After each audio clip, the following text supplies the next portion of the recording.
India's most preferred retirement community, Ananya's Nana Nani Homes, Coimbatore, welcomes you for an exclusive inside tour for senior citizens.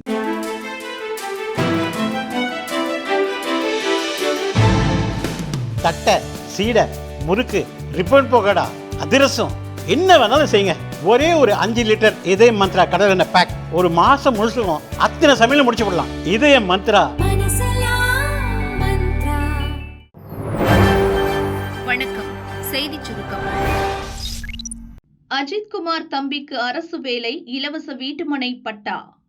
Police விசாரணையில் சிவகங்கையைச் சேர்ந்த அஜித்குமார் மரணமடைந்த சம்பவம் மாநிலம் முழுவதும் பெரும் பேசுபொருளாகியுள்ளது. 6 போலீசார் சஸ்பெண்ட் ஆகியுள்ளனர். ஐகோர்ட் மதுரை கிளையில் வழக்கு தொடர்பாக விசாரணை நடக்கிறது. அவரது குடும்பத்தினரிடம் போனில் வருத்தம் தெரிவித்த முதல்வர் ஸ்டாலின் நேற்று வழக்கை சிபிஐ விசாரணைக்கு மாற்றி உத்தரவிட்டார். இன்று அஜித்குமார் வீட்டிற்கு சென்ற கூட்டுறவு அமைச்சர் பெரிய கருப்பன் அஜித்குமார் தம்பி நவீன்குமாருக்கு அரசு வேலைக்கான பணி நியமன ஆணையும் இலவச வீட்டுமனை பட்டாவையும் குடும்பத்தினரிடம் வழங்கினார். நவீன்குமாருக்கு 30,000 ரூபாய் சம்பளத்தில் ஆவினில் டெக்னீஷியன் வேலையும் திமுக சார்பில் முதற்கட்டமாக 5 லட்சம் ரூபாய் நிவாரணமும் கொடுக்கப்பட்டுள்ளது. முதலமைச்சர் அவர்களுடைய அந்த வார்த்தைகள் மகனை இழந்த தாய்க்கும் சகோதரனை இழந்த அந்த தம்பிக்கும் ஒரு ஆறுதலாக எனக்கு இருந்தது என்றால் அதைத் தொடர்ந்து முதலமைச்சர் அவர்கள் உடனடியாக எங்களிடத்திலும் அதே போல மாவட்ட ஆட்சியரிடத்தில் உத்தரவிட்டு தம்பி நவீன் அவர்கள் ஐடிஐ படித்த காரணத்தால் அவருக்கு அதற்கு ஏற்றவாறு என்ன பணியை வழங்கலாம் முடிவெடுத்து அவருக்கு ஆவினில் ஒரு டெக்னீஷியன் பொறுப்பு வழங்கப்பட்டிருக்கிறது. தொடக்கத்தில் ஒரு 30,000 சம்பளம் கிடைக்கும். போக போக நல்ல வேலை கிடைக்கும். அந்த பணியானையை இப்பொழுது தம்பி நவீனத்தில் வழங்கியிருக்கிறோம். அவரும் அதை ஒரு மனதோடு மகிழ்ச்சியாக ஏற்றிருக்கிறார். அதைத் தொடர்ந்து அவர்களுக்கு இந்த ஊரில் வீடு சின்ன வீடாக இருக்குன்னு சொன்னாங்க. 3 சென்ட் அரசு புறம்போக்கு நடத்தப்பட்டு அந்த பட்டாவும் பொழுது அவர்களுக்கு நானும் ஆட்சியர் சட்டமன்ற உறுப்பினர் நிர்வாகிகள் ஆகியோர் வட்டாட்சியர் எல்லாரும் வந்து கலந்துவிட்டார். அடுத்து கட்சியின் சார்பில் திராவிட முன்னேற்ற அரசியல் இயக்கத்தின் சார்பில் முதல் கட்டமாக இப்பொழுது 5 லட்சம் ரூபாய் 23 பேர் மரணத்திற்கு எப்போ சாரி கேட்பீங்க? ஸ்டாலினுக்கு நாகேந்திரன் கேள்வி. திருபுவனத்தில் போலீசார் விசாரணையில் இறந்த அஜித்குமாரின் குடும்பத்தினருக்கு முதல்வர் ஸ்டாலின் உத்தரவுப்படி கூட்டுறவுத்துறை அமைச்சர் பெரிய கருப்பன் நேற்று நேரில் ஆறுதல் கூறினார். இதைத் தொடர்ந்து அமைச்சர் பெரிய கருப்பன் மொபைல் போனில் தொடர்பு கொண்ட முதல்வர் ஸ்டாலின் அஜித்குமாரின் தாய் மாலதிக்கு ஆறுதல் சொன்னார். ரொம்ப சாரிமா, தைரியமா இருங்க, எனக்கு ரொம்ப வருத்தம் தான் என்றார். அஜித்குமாரின் சகோதரர் நவீனிடம் பேசிய முதல்வர் ஸ்டாலின் நடக்கக்கூடாதது நடந்துவிட்டது, தைரியமாக இருங்கள் என தெரிவித்தார். இதனைத் தொடர்ந்து இன்று அஜித்குமாரின் தம்பிக்கு அரசு பணிக்கான நியமன ஆணை மற்றும் இலவச வீட்டுமனை பட்டா வழங்கப்பட்டது. இதுகுறித்து பாரதிய ஜனதா மாநில தலைவர் நயினார் நாகேந்திரன் வெளியிட்டுள்ள அறிக்கை. முதல்வர் ஸ்டாலின் காவலர்களால் படுகொலை செய்யப்பட்ட அஜித்குமாரின் தாயிடம் சாரிமா என்று சொல்லும் நேர்த்தியாக வெட்டி ஒட்டப்பட்ட காணொளியை செய்திகளில் பார்த்தேன். ஒரு அப்பாவி இளைஞனை துள்ள துடிக்க கொன்றுவிட்ட ஒரே வரியில் சாரி என்று சொல்வது எந்த வகையில் நியாயமாகும்? இதுபோன்ற மரணங்கள் நிகழாமல் தடுப்பதுதானே காவல்துறையை தன் நேரடி கட்டுப்பாட்டில் வைத்திருக்கும் ஒரு முதல்வரின் கடமை. சரி, ஒருவேளை மனம் உவந்துதான் முதல்வர் மன்னிப்பு கேட்கிறார் என்றால், இதே ஸ்டாலின் ஆட்சியில் காவல் நிலையங்களிலும் காவல்துறை பாதுகாப்பில் இருந்தபோது சந்தேகத்திற்குரிய வகையிலும் இறந்த 23 பேரின் பெற்றோரிடமும் மனைவி மக்களிடமும் முதல்வர் ஸ்டாலின் மன்னிப்பு கேட்கும் போட்டோ வீடியோ ஷூட் எப்போது நடக்கும் என நயினார் நாகேந்திரன் கேள்வி எழுப்பியுள்ளார்.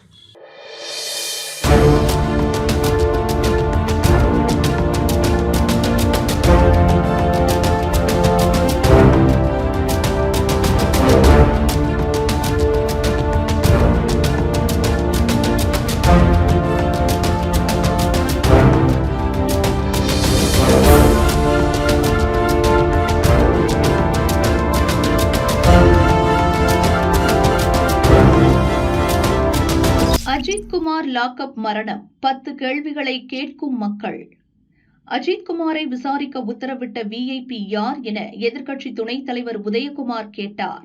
ஆகவே தமிழக மக்களே, தனிப்படை போலீசார் ஏன் தானாக முன்வந்து விசாரிக்க வேண்டும்? அவர்களை விசாரிக்குமாறு உத்தரவிட்டது யார்? யார் அந்த விஐபி என்பதுதான் தமிழ்நாட்டு மக்களுடைய கேள்வி. திருட்டு வழக்கில் விசாரிக்க போலீசாருக்கு உரிமை உள்ளது. ஆனால் எதற்கு தாக்கினார்கள் என்பது தமிழ்நாட்டு மக்களின் இரண்டாவது கேள்வி. குற்றம் சாட்டப்பட்ட நபர் வேறு இடத்தில் இருந்தால் தனிப்படை விசாரிக்கலாம். ஆனால் போலீஸ் ஸ்டேஷனில் இருந்தபோது ஏன் தனிப்படை விசாரிக்க வேண்டும்? இது மூன்றாவது கேள்வி. எஸ்பியை சஸ்பெண்ட் செய்திருக்க வேண்டும். இது நான்காவது கேள்வி. மக்களின் உயிருக்கு பாதுகாப்பு அளிக்க வேண்டிய கடமை அரசுக்கு உள்ளது. இது ஐந்தாவது கேள்வி. அஜித்குமாரை போலீசார் கொடூரமாக தாக்கியுள்ளனர். உண்மையா இல்லையா? இது ஏழாவது கேள்வி. அவர் மீது மிளகாய் பொடி தூவி கொடூரமாக தாக்கியுள்ளனர். உண்மையா இல்லையா? இது எட்டாவது கேள்வி. சாதாரணமாக கொலை கேள்வி. போலீஸ் பிடியில் காவலாளி அஜித்குமார் மரணமடைந்ததற்கு அரசே பொறுப்பு என்பதை இந்த மக்கள் குற்றம் சாட்டுகிறார்கள். உண்மையா இல்லையா? இதை மக்கள் மன்றம், நீதிமன்றம், தமிழ்நாட்டு மக்கள், நீதி அரசர்கள் இதை உறுதிப்படுத்தியிருக்கிறார்கள். இந்த 10 கேள்வியை அரசின் முன் இந்த தமிழ்நாட்டு மக்கள் முன்வைத்திருக்கிறார்கள். ஆகவே நாங்கள் இப்போது முன்வைப்பது, அஜித்குமார் உயிரிழப்பிற்கு அவரே ஒப்புதல் வாக்குமூலம் காவல்துறை இன்றைக்கு அஜாக்கிரதையாக பணியாற்றி இந்த கொலைக்கு காரணமாக இருந்திருக்கிறது என்று ஒப்புதல் வாக்குமூலம் கொடுத்த காரணத்தால் அஜித்குமார் என்ற இளைஞர் உயிரிழப்புக்கு முதல் குற்றவாளியாக காவல்துறையை கையில வைத்திருக்கிற மாண்புமிகு முதலமைச்சர் ஸ்டாலின் தான் பொறுப்பு. ஆகவே அவருடைய கையாளாகாத அரசு 25 லாக்அப் மரணங்களை தொடர்ந்து நடத்தி இருக்கிற அரசு உடனடியாக ராஜினாமா செய்ய வேண்டும், பதவி விலக வேண்டும். முதல் குற்றவாளி முத்துவேல் கருணாநிதி ஸ்டாலின் என்பது தமிழ்நாட்டு மக்களின் தீர்ப்பு. இதற்கு அவர் ராஜினாமா செய்ய முன்வரவில்லை என்றால் மக்கள் தருவார்.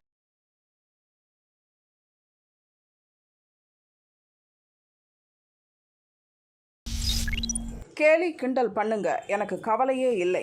முதல்வர் ஸ்டாலின் பேச்சு. சென்னை ராஜா அண்ணாமலைபுரத்தில் இந்து சமய அறநிலையத்துறை சார்பில் பொருளாதாரத்தில் பின்தங்கிய 32 ஜோடிகளுக்கு திருமணம் நடந்தது. முதல்வர் ஸ்டாலின் பங்கேற்று 32 ஜோடிகளுக்கும் திருமணம் செய்து வைத்து வாழ்த்தினார். திருமணம் செய்த ஜோடிகளுக்கு 4 கிராம் தங்க தாலி மற்றும் சீர்வரிசைகள் வழங்கப்பட்டன. இதுவரைக்கும் 1100 திருமணங்களை கட்டணமில்லாமல் சீர்வரிசை பொருட்களையும் வழங்கி நடத்தி வச்சிருக்கிறோம்.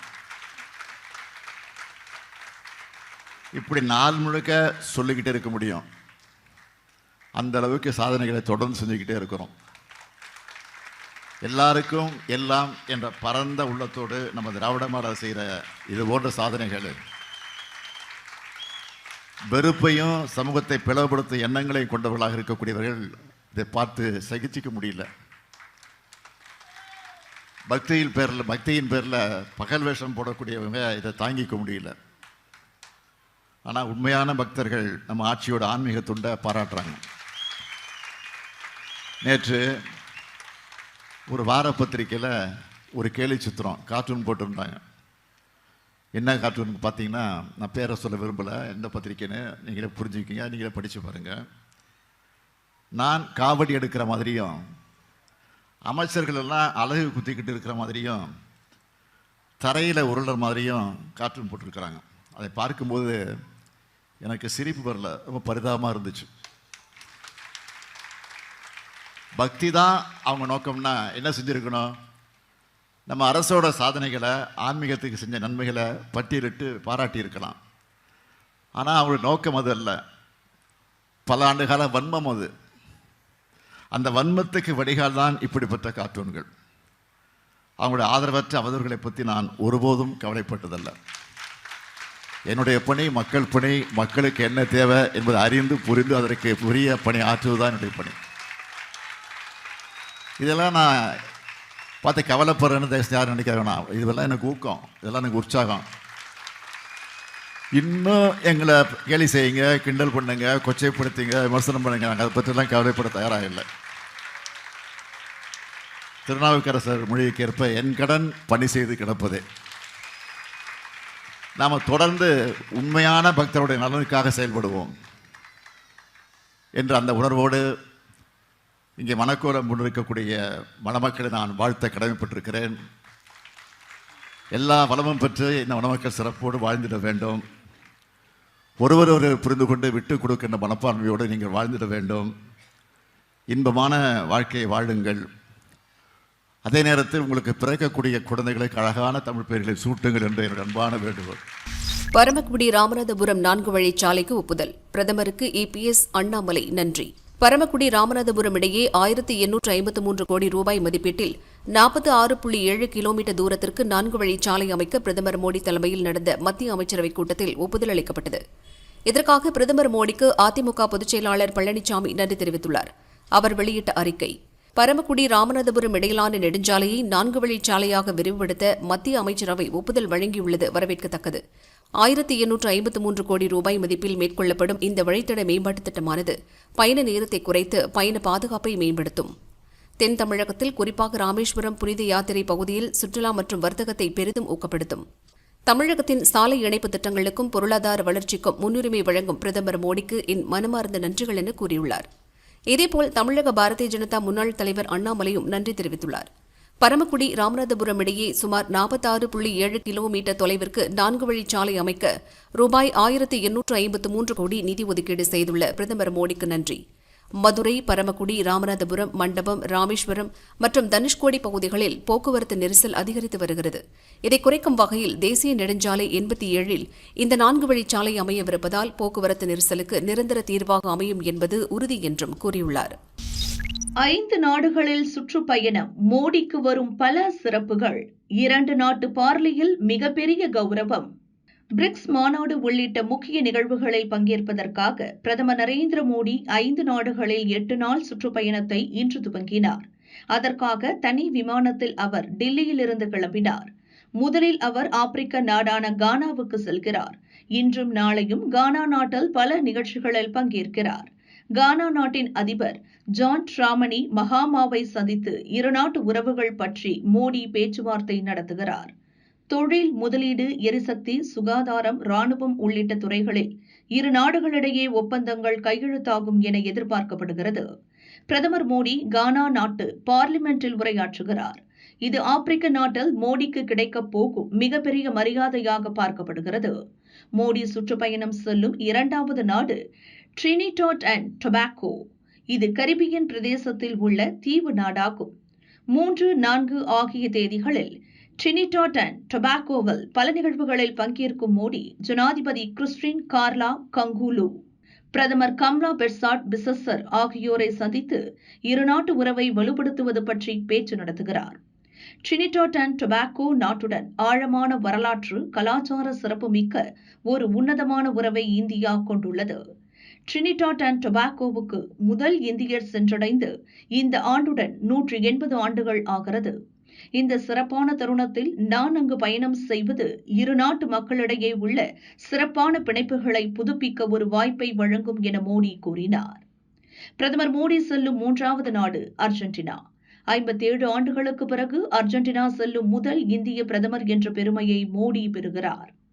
தலைநகர் பியூனஸ் அயர்ஸில் ஜேவியர் மிலேயை சந்திக்கிறார். அப்போது நடக்கும் இருதரப்பு பேச்சுவார்த்தையில் விவசாயம், எரிசக்தி, வர்த்தகம், தொழில்நுட்பம் மற்றும் முக்கிய கனிமங்கள் உள்ளிட்ட துறைகளில் இந்தியா, அர்ஜென்டினா இடையே ஒப்பந்தங்கள் கையெழுத்திடப்படும் என இந்திய வெளியுறவுத்துறை அதிகாரிகள் கூறினர்.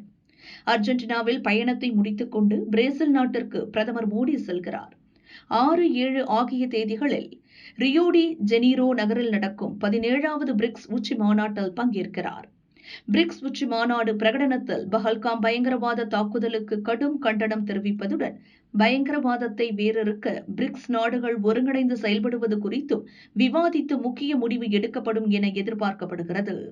பிரிக்ஸ் மாநாடு முடிந்ததும் தலைநகர் பிரேசிலியா செல்லும் மோடி பிரேசில் அதிபர் லூயிஸ் இனாசியோ லூலா டா சில்வாவை சந்தித்து பேச்சு நடத்துகிறார். கடந்த 60 ஆண்டுகளில் பிரேசிலியா நகருக்கு செல்லும் முதலாவது இந்திய பிரதமர் என்ற சிறப்பை மோடி பெறுகிறார். மோடி சுற்றுப்பயணம் செல்லும் கடைசி நாடு நமீபியா. 8ஆம் தேதி நமீபியா செல்லும் அவர் அந்நாட்டின் முதல் பெண் அதிபரான நெடும்போ நந்தி நதைத்வாவை சந்தித்து பேச்சு நடத்துகிறார். நமீபியா பார்லிமெண்டின் கூட்டத்திலும் பிரதமர் மோடி உரையாற்றுகிறார். காலனித்துவத்துக்கு எதிரான போராட்டத்தின் இந்தியாவும் நமீபியாவும் பொதுவான வரலாற்றை கொண்டுள்ளன. அதுதான் நம் இரு நாடுகளை இணைக்கும் சக்தியாக உள்ளது. நமீபியா பார்லிமெண்டில் உரையாற்றுவது எனக்கு கிடைத்த மிகப்பெரிய பாக்கியமாக இருக்கும் என மோடி கூறினார். குளோபல் சவுத் எனப்படும் ஆப்பிரிக்க மற்றும் லத்தீன் அமெரிக்க நாடுகளில் இந்தியாவின் தலைமைத்துவத்தை உறுதிப்படுத்த பிரதமர் மோடியின் இந்த 5 நாட்டு பயணம் அமையும் என இந்திய வெளியுறவு அமைச்சகம் கூறியது. அடுத்த சில நாட்களுக்கு Ghana, Trinidad and Tobago, Argentina, Brazil மற்றும் நமீபியாவில் சுற்றுப்பயணம் செய்து இருதரப்பு பலதரப்பு பேச்சுவார்த்தைகளை நடத்தவிருக்கிறேன். இந்த பயணத்தின் போது உலக தலைவர்களுடன் உரையாடி நாம் வாழும் இந்த உலகை இன்னும் சிறப்பாக மேம்படுத்துவதற்கான வழிகள் பற்றி விவாதிக்க ஆவலுடன் காத்திருக்கிறேன் என பிரதமர் மோடி கூறினார். 5 நாடுகளில் 8 நாள் பயணத்தை முடித்துக் கொண்டு 9ஆம் தேதி டில்லி திரும்புகிறார் பிரதமர் மோடி. பிரதமர் மோடி ஒரே நேரத்தில் 5 நாடுகளில் சுற்றுப்பயணம் செய்வது இது 2வது முறை. 2016இல் America, Mexico, Switzerland, Afghanistan, Qatar ஆகிய 5 நாடுகளில் ஒரே நேரத்தில் மோடி சுற்றுப்பயணம் செய்தார் என்பது குறிப்பிடத்தக்கது. திடீர் மரணத்திற்கு கொரோனா தடுப்பூசி காரணமா? மத்திய அரசு விளக்கம். கர்நாடக மாநிலம் ஹாசன் மாவட்டத்தில் கடந்த மாதம் 20க்கும் மேற்பட்டோர் திடீர் மாரடைப்பு காரணமாக இருந்தனர். இதுகுறித்து கருத்து தெரிவித்த முதல்வர் சித்தராமையா, திடீர் மரணங்களுக்கு கொரோனா தடுப்பூசி கூட காரணமாக இருக்கலாம் என கூறியிருந்தார். இந்த நிலையில் திடீர் மரணத்திற்கும் கொரோனா தடுப்பூசிக்கும் தொடர்பில்லை என மத்திய சுகாதார அமைச்சகம் தெளிவுபடுத்தியது. இதுகுறித்து மத்திய சுகாதார அமைச்சகம் வெளியிட்டுள்ள அறிக்கையில் கூறியிருப்பதாவது: கொரோனா தடுப்பூசியால் பக்க விளைவுகள் மிகவும் அரிதாகவே இருக்கும். திடீர் மரணங்களுக்கு வாழ்க்கை முறையும் பிற நோய்களுமே காரணம் என ஆய்வில் தெரியவந்துள்ளது. கொரோனா தடுப்பூசிக்கும் உயிரிழப்புகளுக்கும் தொடர்பில்லை. இளைஞர்களுக்கு ஏற்படும் மாரடைப்புக்கும் கொரோனா தடுப்பூசிகளுக்கும் எந்த தொடர்பும் இல்லை. இந்திய மருத்துவ ஆராய்ச்சி கவுன்சில் மற்றும் எய்ம்ஸ் நடத்திய விரிவான ஆய்வுகள் கொரோனா வைரஸ் தடுப்பூசிகளுக்கும் திடீர் மரணங்களுக்கும் எந்த தொடர்பும் இல்லை என்பதை உறுதிப்படுத்தியுள்ளது.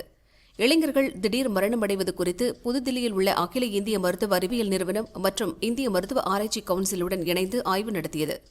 மரபியல், வாழ்க்கை முறை உள்ளிட்ட பல்வேறு காரணங்களால் மாரடைப்பு ஏற்படலாம் என்பது தெரியவந்ததென மத்திய அரசு விளக்கம் அளித்துள்ளது.